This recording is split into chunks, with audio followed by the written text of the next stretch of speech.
नमस्ते, म शैलेन्द्र के न्यौपाने ललितपुरको जावलाखेलबाट। आज यस भिडियो मार्फत यहाँहरूलाई नेपालकै पहिलो र एकमात्र चिडियाखाना केन्द्रीय चिडियाखाना जुन ललितपुरको जावलाखेलमा अवस्थित छ, मनोरञ्जनका लागि यहाँहरूलाई यस केन्द्रीय चिडियाखानामा रहेका विभिन्न जात जातिका पशुपन्छीहरूको दृश्यावलोकन गराउन गइरहेको छु। काठमाडौँ उपत्यकाको जावलाखेलमा रहेको यस चिडियाखाना विक्रम सम्वत 1989 मा तत्कालीन राणा प्रधानमन्त्री जुद्ध शमशेरले निजी रूपमा स्थापना गरेका थिए। 2007 सालको राजनीतिक परिवर्तनपछि तत्कालीन सरकारको स्वामित्वमा आएको यस चिडियाखाना केही समय पश्चात सर्वसाधारणलाई पनि प्रवेशमा खुल्ला गरियो। चिडियाखाना प्रवेश गर्नका लागि प्रवेश शुल्कमा नेपाली, सार्क मुलुक र विदेशी नागरिकहरूका लागि टिकट दरका प्रकारहरू छुट्याइएका छन्। केन्द्रीय चिडियाखाना हप्ताको 7 दिन बिहान 10 बजेदेखि बेलुकी 5 बजेसम्म खुल्ला रहनेछ, तर जाडो मौसममा भने 4 बजेसम्म मात्र खुल्ला रहनेछ।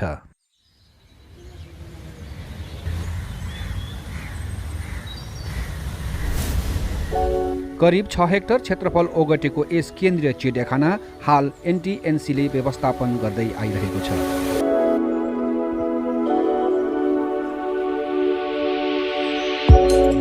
यस ट्रस्टले चिडियाखानालाई वन्यजन्तुको अनुसन्धान, संरक्षण र शिक्षाको केन्द्रको रूपमा विकास गर्दै जाने लक्ष्य राखेको छ। यसै अनुसार प्रकृति र वन्यजन्तुको संरक्षणमा जनचेतना र सहभागिता जनाउने उद्देश्यका साथ काठमाडौँ उपत्यकाका विद्यालयहरूको सञ्जालसँग फ्रेन्ड्स अफ जू नामक विशेष सदस्यतामा आधारित कार्यक्रम सफलताका साथ सञ्चालन गर्दै आइरहेको छ। स्वच्छ, सफा, हराभरा, यसै गरी पोखरी वरिपरि पैदल हिँड्न ढुङ्गा छापेर बनाइएका बाटो र ठाउँ ठाउँमा राखिएको जोडी कुर्सीहरूले यहाँको रौनक झनै बढाइदिएको छ।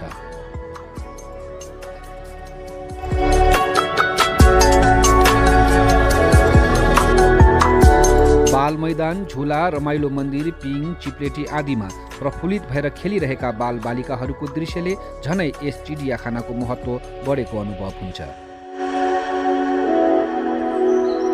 यस चिडियाखानामा रहेको पशु व्यवस्थापन इकाइले चिडियाखानामा रहेका जनावरहरूको उचित वासस्थानका लागि घेराहरूलाई सुधार र समृद्धि गर्दै आइरहेको छ।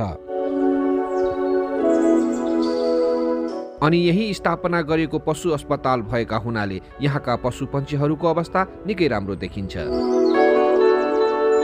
राष्ट्रिय तथा अन्तर्राष्ट्रिय प्रजातिका नयाँ तथा विभिन्न वन्यजन्तुहरू जस्तै नीलगाई, चौसिङ्गा, जङ्गली बँदेल, रतुवा मृग, कृष्णसार, गोही, चितुवा, स्याल, बाघ, भालु, बाँदर, एकसिङे गैँडा, जल गैँडा, चिम्पान्जी आदि इत्यादि प्रदर्शनीमा राखिएका छन्। ती वन्यजन्तुहरूको बारेमा आगन्तुकहरूलाई शिक्षित र परिचय गराउन ती जनावरहरूका वासस्थानका घेराहरूमा नामसहित परिचय बोर्ड टाँसिएको छ, जसले गर्दा आगन्तुकहरूले राम्रोसँग ती जनावरहरूको बारेमा बुझ्न जान्न सक्दछन्। अनि भौतिक सुविधा सहितको सूचना काउन्टर, स्मारिका पसल, श्रव्य दृश्य आगन्तुक केन्द्र, अडियो भिजुअल सहितको पुस्तकालय पनि राखिएको छ।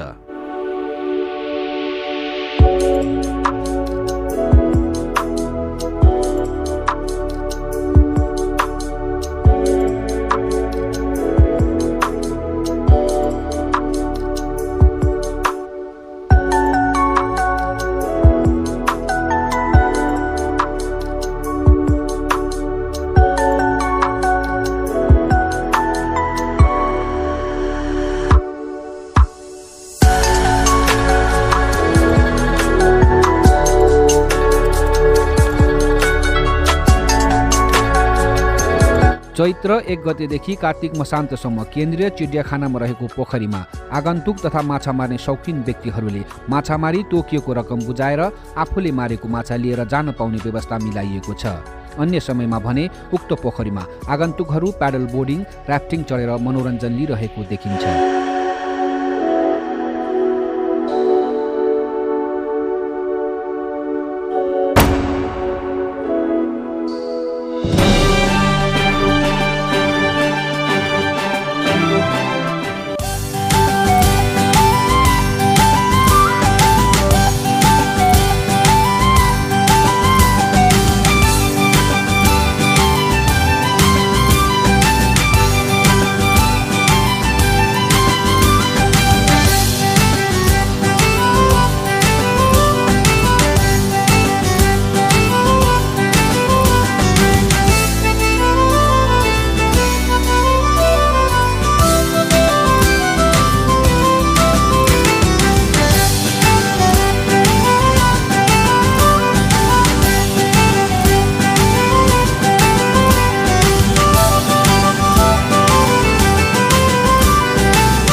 जनावरहरूको वासस्थानदेखि उत्तरतर्फ जाँदा विभिन्न प्रजातिका चराचुरुङ्गीहरूको वासस्थान बनाई प्रदर्शनीमा राखिएको देखिन्छ, जहाँ इमु, सारस, सेतो कालिज, विभिन्न जातिका सुगाहरू, राजहंस, मलेवा, मयूर, प्रेमचरा, कालो धनेश, हिमाली गिद्ध आदि इत्यादि पन्छीहरूको प्रदर्शनीमा राखेको देख्न सकिन्छ।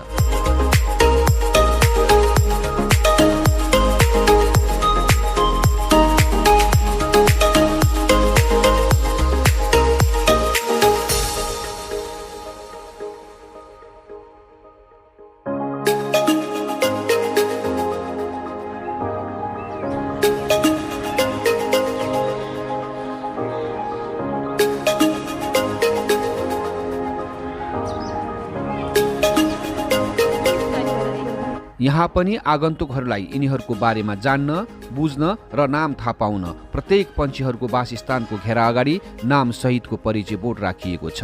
त्यही बोर्डमा लेखिएको पढेर तिनीहरूको बारेमा जान्न, बुझ्न र नाम थाहा पाउन आगन्तुकहरूलाई सजिलो भएको छ।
अबको केही वर्षभित्र केन्द्रीय चिडियाखाना भक्तपुरको सूर्यबिनाको जंगलमा विस्तार गरिने भएको छ। यहाँको भन्दा झन्डै 2.5 गुणा बढी क्षेत्रफल भएको जंगलमा जनावरहरूलाई खोरमा नराखी अन्तर्राष्ट्रिय स्तरीय तरिकाबाट खुल्ला राखिने गरी सूर्यबिनाको जंगलमा अहिले विभिन्न किसिमका भौतिक पूर्वाधारहरूको निर्माण काम भइरहेको छ।